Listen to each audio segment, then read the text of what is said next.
తెలంగాణకి అన్యాయం చేసింది, ఏపీకి కూడా అన్యాయం చేసింది బీజేపీ అంటున్నారు. నమ్మక ద్రోహం చేశారు. మరి ఇప్పుడు ఇంత నమ్మకం ద్రోహం చేసిన తెలంగాణలో ఈసారి ఎన్ని సీట్లు వస్తారని మీరు అనుకుంటున్నారు? 6 ముఖ్యంగా హైదరాబాద్లో 3 సీట్లు హైదరాబాద్ మినహాయించేసి సికింద్రాబాద్లో మళ్ళీ ఆయన ఫామ్లోకి వచ్చారండి, బ్యాక్ టు ఫామ్. ఎవరు? కిషన్ రెడ్డి గారు. తర్వాత ఈటల రాజేందర్ గారు is a right person in wrong treatment. ఆయన ఐడియాలజీ అంతా తాడిత పీడిత ప్రజానీకం పట్ల పోరాడే వ్యక్తి కిషన్ రెడ్డి గారు, మన ఈటల రాజేందర్ గారు సోదరుడు ఈటల రాజేందర్ గారు. డెఫినెట్గా ఆయన పోరాట తత్వం is entirely different. Andhra Telangana ఉద్యమాలు జరుగుతుంది, గొప్పకుని ఒక పొరపాటు మాట్లాడితే ఏఆర్ అమోస్ గారి ద్వారా నేను మాట్లాడి వెంటనే నేను సవరించుకుంటానని చెప్పిన మంచి మనిషి. సరే ఉద్యమాల్లో మేము విభేదించుకోవచ్చు, అది వేరే సంగతి. Is the right person wrong team అంటున్నాను. ఆయన నెగ్గే అవకాశం కనపడుతుంది. రెండోది కొండా విశ్వేశ్వరరెడ్డి గారు, వ్యక్తిగతంగా చాలా మంచి మనిషి, రాజకీయ హిస్టరీ ఉంది. కేవీ రంగారెడ్డి గారు వారసుడు. రంజిత్ రెడ్డి గారు బాగా మంచి వ్యక్తి అని అంటున్నారు. ఎవరండి? రంజిత్ రెడ్డి గారు బాగా మంచి వ్యక్తి. రంజిత్ రెడ్డి గారు నాకు పరిచయం ఉంది, వ్యక్తిగతంగా నేనేం తొప్పను ఆయన్ని. కానీ కొండా విశ్వేశ్వరరెడ్డి గారు నీ కేసీఆర్ గారు అవమానించి పంపించేసినట్టు బాగుంది. అక్కడి నుంచి కాంగ్రెస్లోకి వెళ్ళారు, మళ్ళీ ఎందుకని ఉత్తర భారతీయ జనతా పార్టీకి వెళ్ళారు. ఆయన మంచి, నేను అక్కడ ఢిల్లీలోకి వచ్చినప్పుడు ఆయనే మాట్లాడి శ్రీనివాస్ గారు మీరు అందరూ ఫైట్ చేస్తున్నారు, హోదా మీకు ఆంధ్రప్రదేశ్ కూడా ఇస్తే మంచిదే అని అన్నారు.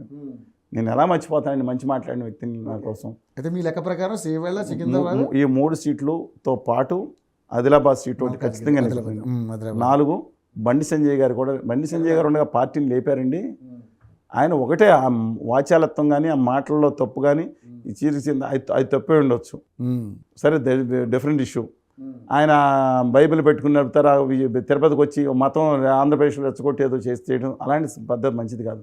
తెలుగు జాతి పెట్టిన అందరం, నేను తెలంగాణ కూడా బాగుండాలనుకుంటా, ఆంధ్రప్రదేశ్ ఈ దేశం నెంబర్ 1 ఉండాలనుకుంటే తెలుగు జాతి పెట్టుగా నేను కోరుకుంటా.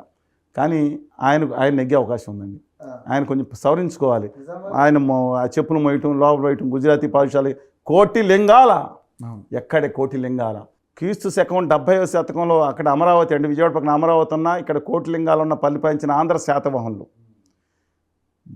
గుజరాతీ వాళ్ళు మన మీద దాడి చేస్తారన్న వార్త అనగానే అశ్వారూఢులే ఖడ్గాలు చేపట్టి బాణాలు విల్లంబులు ధరించి కోటిలింగాల కరీంనగర్ నుంచి, ఇప్పుడు అంటే అప్పుడు కరీంనగర్ కాదులేండి, అక్కడి నుంచి బయలుదేరి గుజరాత్ని జయించి వచ్చిన కెపాసిటీ ఉన్న ఆంధ్ర వాళ్ళు, తెలుగు వాళ్ళు, తెలంగాణ వాళ్ళు ఎవరైనా కానివ్వండి, అలాంటి వాళ్ళు ఆ కరీంనగర్ జిల్లా నుంచి వచ్చిన బిడ్డ ఆ గుజరాత్ దగ్గర చెప్పులు మోయటం మళ్ళీ పెడతాం, అది ఆయన వ్యక్తిగతం కాదు, నా తెలుగు జాతి ప్రతిష్ట.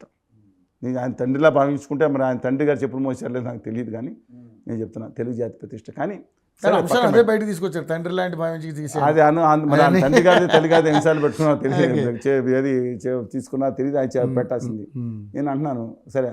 తర్వాత ధర్మపూర్ అరవింద్ గారు జీవన్ రెడ్డి గారి మీద టఫ్ ఫైట్ ఎదుర్కొంటున్నారు. అది ఒకటి గెలిచే అవకాశం ఉండొచ్చు. ఇక భువనగిరిలో బోర నర్సయ్య గౌడ్ గారు చాలా ఫైట్ ఇస్తున్నారు. ఈమె క్లించ్ అంటున్నారు. ఆరూరు రమేష్ గారు ఇస్తున్నారు, కానీ ఈమె నాట్. తర్వాత మహబూబ్నగర్ రోడ్ ఫైట్ ఇస్తున్నారండి. నగర కర్నూలులో లేదండి, మామూలుగా ఫైట్ ఇచ్చినా మేబీ సెకండ్ ప్లేస్ కోసం ఫైట్ చేస్తున్నట్టున్నారు. మిగతా నల్గొండ ఖమ్మం జిల్లాలో డిపాయిట్ రాదండి. నల్గొండలో రాదు, నల్గొండ వస్తుందేమో తెలియదు. భువనగిరి ఒకటి, భువనగిరి నల్గొండ మరి పార్లమెంట్ సీట్ వేరే ఉంది కదా, దాంట్లో కూడా డిపాయిట్ రాదు. అది మీ లెక్క ప్రకారం 1, 2, 3, 4, 5, 6, 7, 8 సీట్లలో కనీసం 5-6 సీట్లు గెలుచుకుంటారు. కొంతమంది 12 అని చెప్తున్నారు, ఐ డోంట్ ట్రస్ట్ అండి. హైదరాబాద్ కూడా వేసేస్తున్నారు. ఆవిడ విచిత్ర విశేష ఆవిడ ఇంతకే ఆవిడ ఆవిడ మా పాలకుల దగ్గర మొగల్తూరు పుట్టిన ఆవిడ, మాధవీలత గారు, పశ్చిమ గోదావరి జిల్లా అంటాం కదా, మా పాలకుల దగ్గర పాలకుల నరసాపురం పక్కన మొగల్తూరు చిరంజీవి గారు పక్కన పుట్టిన వారు. సరే ఆవిడ మాట్లాడడం తప్పులేదు, కానీ ఏది తమ అస్తిత్వం కోసం మాట్లాడతాం. కానీ కులాలు వచ్చిన తర్వాత కులాలను బ్రిటిష్ వాళ్ళు ప్రవేశపెట్టారంట, వాళ్ళు వచ్చిన తర్వాత కులాలు పెట్టారని చెవులో పువ్వులు క్యాబేజీలు పువ్వులు పెడతా ఆ అహంకారాన్ని, తామే గొప్పవాళ్ళని పుట్టుకతోనే కొంతమంది అహంకారాన్ని ప్రదర్శిస్తారు చూసి, అది మాత్రం మంచిది కాదు. వారు మార్చుకుంటే మంచిది. With due respect to everybody.